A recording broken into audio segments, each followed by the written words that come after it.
So we could get that out right now. Let's see what this. So that's the pinion. That bearing looked good.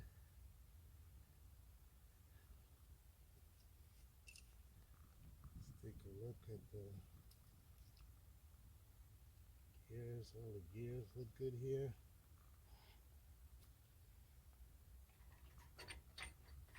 Let's go around from the other side and see what we got. When we get a look in there, you see we have this collar. All these things have to be inspected. You see we have this bearing here. The race is excellent condition.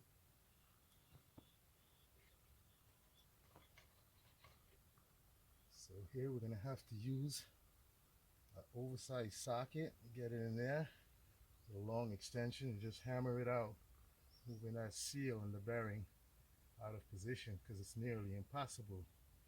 For driving that bearing out, you want to get a socket like that on a half-inch extension, and you just want to place it on the race of the bearing like that. You're going to smack the end of the extension, and that's going to push that bearing with the seal out.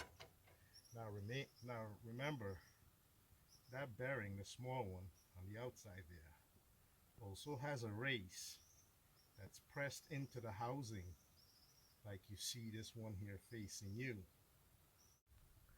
After striking that bearing, this is what we got. The seal came out, but the bearing took flight. We're going to take a look at what happened to that just now. So you can see we still have our inner race, our outer race here. And the cage with the roller and the inner race is what came out. So this race is in excellent condition, and the one in the rear. So what could cause that shaft to move in and out? Well, that's the seal. I'm not going to use this anymore, right? It's always best to get a new one from Nissan. I just have a feeling that the bolt that's holding the yoke onto the pinion shaft is becoming loose. Maybe that's what's causing that movement in there. We're going to find out when we place this back together. So this is what we found when we strike that bearing with the shaft. It just came apart like this. Nothing was really damaged. This is the inner race for the bearing. It's in perfect condition. So all the rollers. These are the factory bearing. Now, you might think this is the bearing, the replacement. Never. So this NSK bearing is not replacement. I think you have to get this bearing from Nissan. This is a special bearing. You see, to remove, there's no sleeve of an inner race onto this coupler here. This coupler itself is the inner race. The outer race is pressed into the housing. This cage goes over here with all these rollers, have to get fit back into location. Now, it's best what we did, even though the bearing came apart, because if you were to strike up here with the hammer like we were doing, the wood just gets nailed into the pinion and it doesn't move it. So that is how the tapered roller have to be stacked into the cage. Like this, the tapered side have to be down. Then we're going to take this cage right here. It has to get pressed.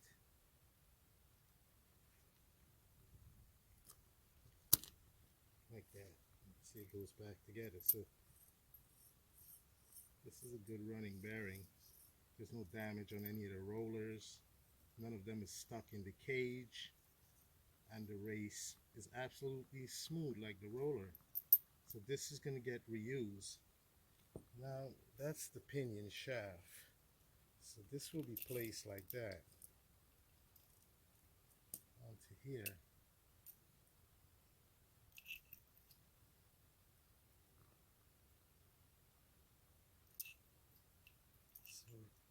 have to see, make sure this part here gets on here. In preparation for your assembly, you want to make sure inside this housing is absolutely clean.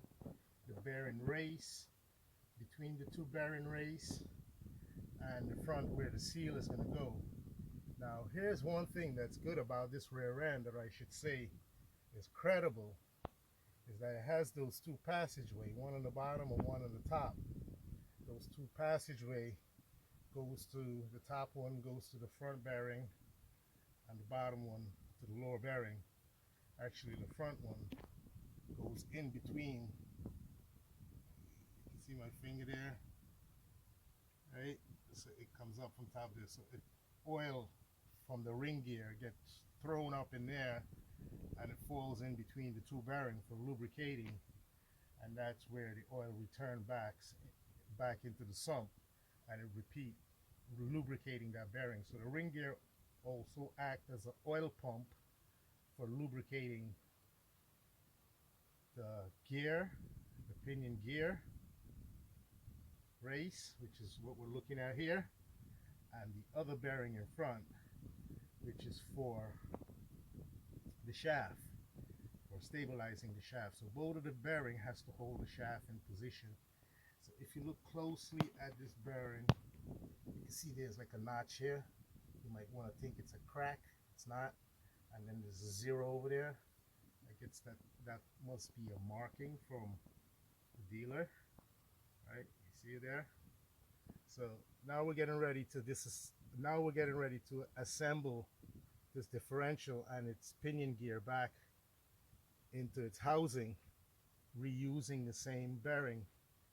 We have came to the understanding that the bolt, the nut that holds the yoke onto the pinion shaft became loose and caused a back and forth movement on the pinion gear against the ring gear, slightly, not causing any damage or excessive wear and tear to the pinion gear and ring gear.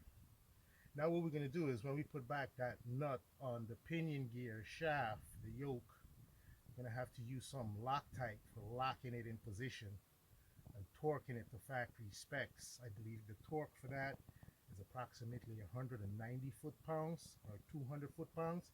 So let's get back to assembling the rear end, placing in the axles. Okay, so this is where the pinion gear and the shaft is going to be seated, and that's the bearing.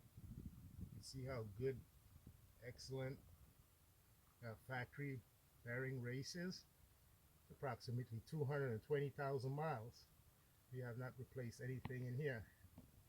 Here's the difficult part right now, is I'm trying to fit this yoke, the bearing that sits closest to the yoke. As you can see, I'm trying to slide it down in here and it's not happening. It should. So normally you would freeze the rod, put it in the freezer, put this in the plastic bag in some hot water and try to get it on there. That's a difficult way to do it. What I try to do is try to pass some sandpaper around the edge, try just to scuff the edge a little, and in here see if I can sit this bearing back in there. This bearing has to be slide in here and it's not pressed into there. Okay, that is why we had such a difficult time removing this pinion gear from the housing, is because this bearing was stuck onto here, and by hammering it from the top here with a mallet, not a steel hammer, you don't want to damage these threads. So make sure you use a wood or a plastic mallet for hitting here, or place something of that equivalent between here, and then you could strike it with a steel hammer. When we did so, this here just separate from the shaft. Like you see right now, it's on there tight, and then it was able to shoot this out. So I have to investigate, why is this bearing does not want to slide onto here. Maybe I just need to work it with some more sandpaper, put some oil on it. But that has to be the case. It has to fit on there nice, and a nice slip fit, tight slip fit.